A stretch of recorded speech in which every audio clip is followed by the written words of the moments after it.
Psalms chapter 11. In the Lord I put my trust.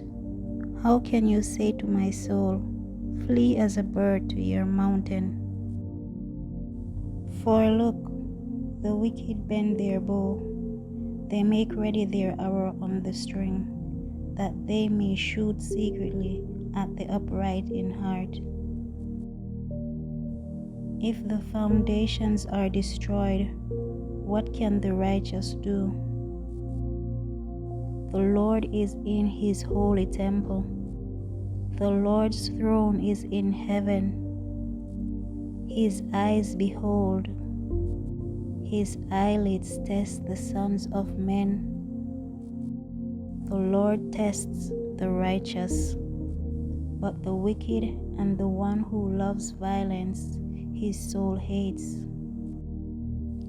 Upon the wicked he will rain coals. Fire and brimstone and a burning wind shall be the portion of their cup. For the Lord is righteous, he loves righteousness, his countenance beholds the upright.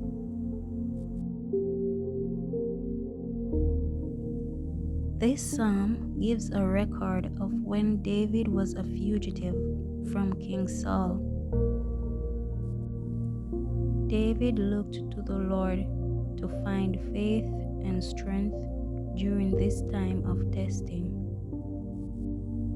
Verse 1 declares David's trust in God. Before he took the throne as king in Israel, David was living the life of a fugitive. I don't know what it is like to live as a fugitive, but I can imagine it not being easy. Living in despair and constant anxiety. It would be hard to keep faith in God during such a time and situation that David was in. But he knew the God that he served, and so his faith never wavered. His friends, however, advised him to, and I quote, flee as a bird to your mountain. His friends meant well, but David knew that the Lord was with him, and that was good enough for him. David said they spoke to his soul. He asked, how can you say to my soul, flee as a bird to your mountain? It seemed to outrage him. It cut deep into his soul. Didn't these people know who God is? How could they expect him to cower when he had God on his side? His friends made a good point too. They knew that David was upright in heart, but the enemy was armed and ready to destroy him.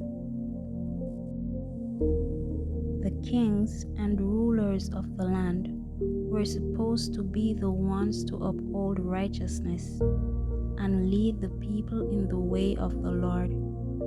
And if they were corrupted, then what can the righteous do? Well, let me tell you this. The righteous can continue to be righteous. That's what they can do. They can place their trust and hope fully in the Almighty God.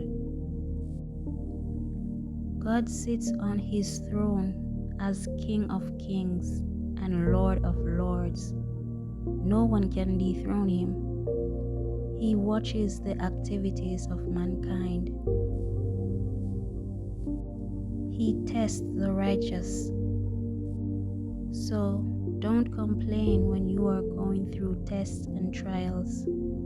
That means that you are counted as righteous.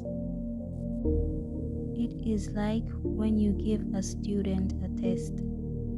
You would not give a child who you think is not capable of a certain test. For example, you would not give a bunch of 2-year-olds or a bunch of kids who are just learning their letters and alphabet, a philosophical essay to write. You would test people based on their level of competence, and then the test would determine if that student is ready to go on to the next level. In the same way, God tests the hearts of the righteous to prepare them for their reward. The Lord already knows the wicked because he sees everything, and their deeds are not hidden from him. David predicted that the God that he knew would destroy them.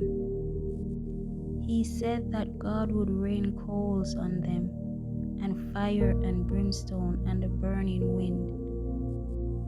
He didn't mean this literally, but he was sure that the punishment of the wicked would be harsh and bitter. This is why it is important to let God fight our battles for us, because we can't even do a fraction of what he can do. Give your battles to him and watch him work it all out and give you peace in your hearts. For the Lord is righteous. He loves righteousness. His countenance beholds the upright.